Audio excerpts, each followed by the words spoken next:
दोस्तों, असमय आंधी तूफान, भूकंप और एक के बाद एक बड़े बड़े एस्टेरॉयड हमारे धरती के पास से गुजरने की तरह ही ना जाने कितनी तरह की प्राकृतिक आपदाओं से हम जूझ रहे हैं। और पिछले 6 महीनों से तो कोरोना नाम का एक वायरस हमारी नस्ल खत्म करने पर आमदा है। और ऐसे में हमें खुद ही नहीं पता होता कि किस वजह से हमारे जीवन का अंत हो जाए।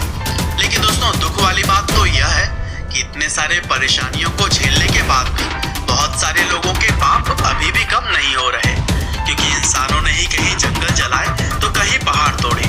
और इसी तरह से इस बार तो ऐसा घिनौना काम कुछ लोगों ने किया है जिसकी सजा तो उनको मिलनी ही चाहिए। अब दोस्तों, अक्सर होता क्या है कि हाथियों के तबाही मचा देने की खबरें अक्सर हम सभी के सामने तो आती ही रहती हैं, लेकिन वास्तव में हाथी कभी भी ऐसे दर्दनाक हादसों को अंजाम नहीं देते हैं।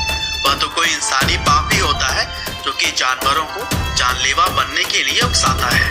और दोस्तों, कुछ ऐसी ही शर्मनाक करतूत और जाहिलेपन का खबर भी सामने आया है, जब एक भूखी हथनी को पटाखों से भरा अनानास खिला दिया जाता है और फिर फल खाकर जहां पेट भरता वहीं पटाखे मुंह में ही फूट जाने की वजह से हथनी की मौत हो जाती है। हालांकि दोस्तों, यह घटना इंसानों को और भी शर्मसार तब कर देता है जब यह बात सामने आती है कि हथनी के साथ साथ उसके गर्भ में पल रहे बच्चे की भी जान चली गई है।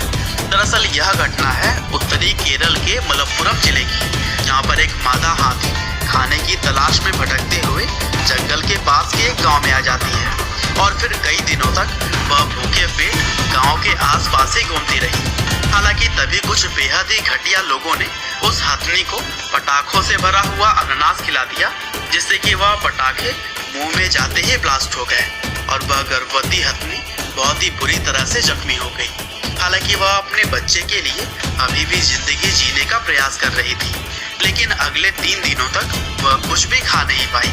हालांकि इस समय वह पास के गांव को अपने गुस्से से तबाह तो कर सकती थी, लेकिन ऐसा उसने बिल्कुल भी नहीं किया, बल्कि वह पूरी तरह से शांत थी। और जब उसके जख्म कम नहीं हो रहे थे तब वह हथनी वेलियार नदी में अपना मुंह डालकर खड़ी हो गई, क्योंकि उसे लगने लगा कि शायद ठंडे पानी से ही उसके घाव को राहत मिलेगा। लेकिन फिर भी आखिरकार जब वन विभाग के कर्मचारी उसे रेस्क्यू करके वहां से ले जाने की कोशिश करने लगे, तब रास्ते में ही उस हथनी ने दम तोड़ दिया और साथ ही उसने पेट में पल रहे अपने बच्चे को भी खो दिया था। और इस तरह से इंसानियत एक बार फिर से शर्मसार हो गई। हालांकि दोस्तों, हम इंसानों को यह बहुत ही जल्दी समझना होगा कि प्रकृति को नुकसान पहुंचाकर हम कभी भी सुखी नहीं रह सकते हैं। और प्रकृति अगर हमसे बदला लेने पे आ गई ना, तो फिर हमारा क्या होगा इसका अंदाजा हम और आप बिल्कुल भी नहीं लगा सकते।